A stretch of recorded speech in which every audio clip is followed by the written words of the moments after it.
The rain was pouring like it knew something terrible had just happened.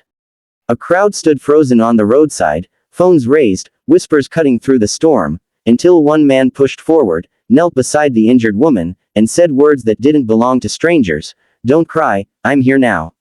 Her trembling lips moved, her eyes locked onto his face, and she whispered something that made his breath stop. "I knew you before." If stories of kindness, fate, and unexpected connections touch your heart, like this video and subscribe to the channel right now, because this story will stay with you long after it ends. People say accidents happen in seconds, but the moments afterward can stretch into eternity. Daniel had been driving home late, exhausted from another double shift at the warehouse, when he saw the chaos ahead: flashing hazard lights, a crumpled bicycle near the curb, and a woman lying motionless on the wet asphalt. Most drivers slowed, stared, and moved on. Daniel didn't. He parked without thinking, his heart pounding as he ran toward her. She was conscious but barely, her face pale, one arm bent at an unnatural angle, rain mixing with blood near her temple. The crowd murmured useless advice, but no one knelt, no one except Daniel. He took off his jacket, gently placed it under her head, and spoke softly, as if his voice alone could anchor her to life. Hey, don't cry. I'm here now. You're not alone." Her eyes fluttered, unfocused at first, then slowly settled on him.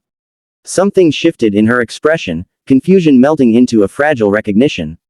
Sirens wailed in the distance, but to Daniel, the world narrowed to her shallow breaths and the way her fingers clutched his sleeve as if letting go meant disappearing forever.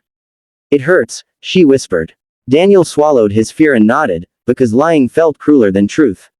"I know, but help is coming. Stay with me, okay?" She blinked again, studying his face like it was a photograph from a life she'd misplaced. Rain slid down his forehead, but he didn't wipe it away. Then she said it, so quietly he almost missed it. "I knew you before." Daniel froze. He searched his memory in panic. Neighbors, coworkers, old classmates, but her face was unfamiliar. She looked no older than 30, with dark lashes clumped from rain and pain, and eyes filled with something deeper than fear. "I think you're confused," he said gently, though his chest felt tight. "It's okay. Just focus on breathing." She shook her head weakly. "No, not confused," she murmured.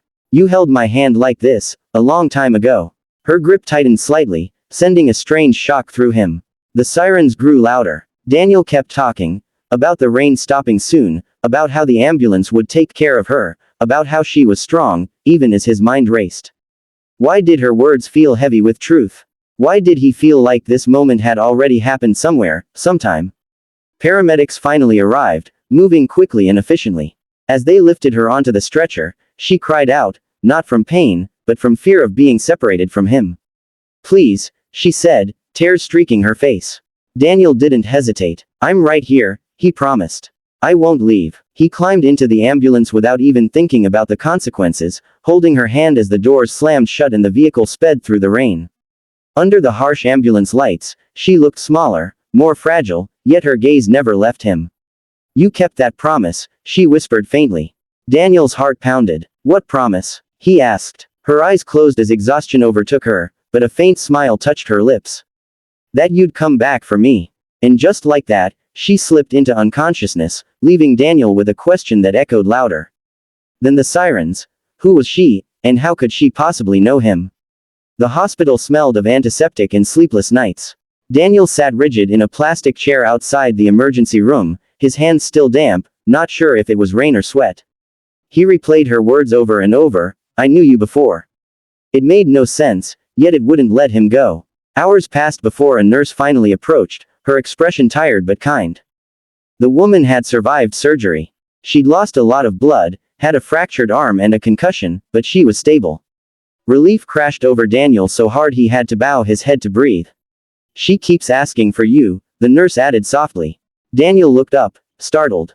"For me?" The nurse nodded. "She says the man who held her hand needs to be there when she wakes up." He followed the nurse down the corridor, his footsteps slow, his heart racing. In the dim room, the woman lay surrounded by machines, her face calmer now, almost peaceful. When her eyes opened and found him, they filled with tears. "You stayed," she whispered. Daniel moved closer. "I said I would." She smiled weakly. "You always do." He pulled a chair close to her bed. "Listen," he said carefully, "you said something before, about knowing me. I don't think we've met. But I want to understand. She studied him, as if deciding how much truth he could handle. My name is Sarah, she said. And when I was a child, I was in a hospital just like this. Different city, different time. Daniel frowned. He had been in many hospitals as a child too, his mother had been sick for years. I was alone, Sarah continued. My parents had died in an accident. I remember being scared every night. Then one evening, a boy came in with his mother. He was quiet. He had kind eyes. He saw me crying and sat beside me. He held my hand and told me not to be afraid. He said, "I'm here now." Daniel's breath caught. Those words, he'd heard them before. He'd said them tonight without thinking.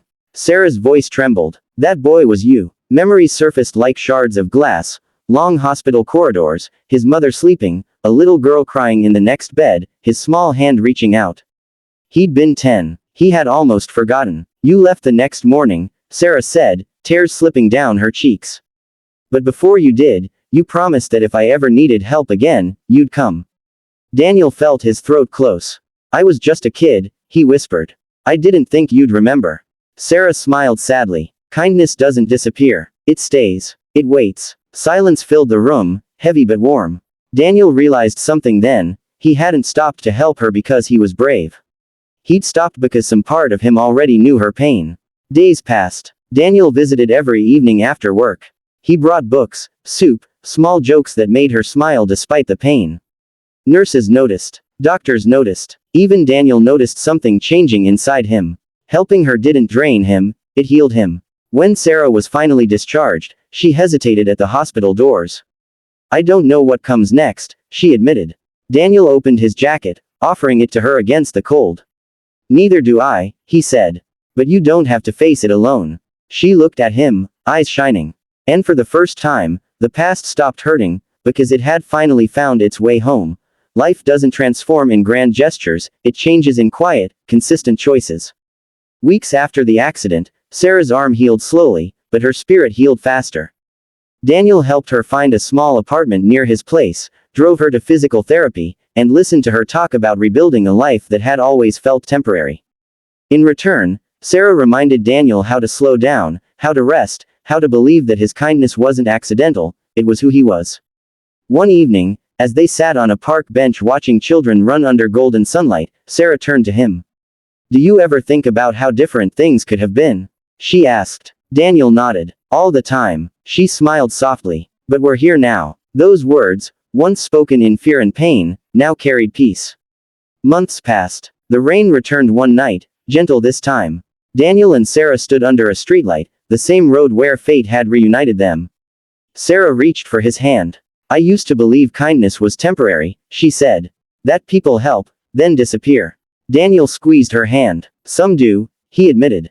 But some promises just take longer to keep. They laughed quietly. Healing didn't erase scars. Hers were visible, his were hidden, but together they made space for something new.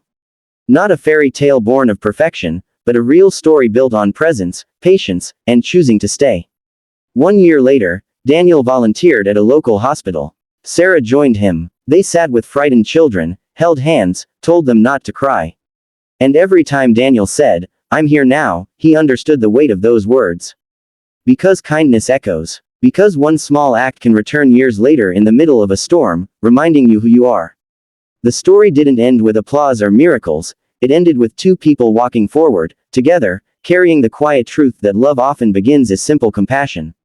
And sometimes, the people we save us right back.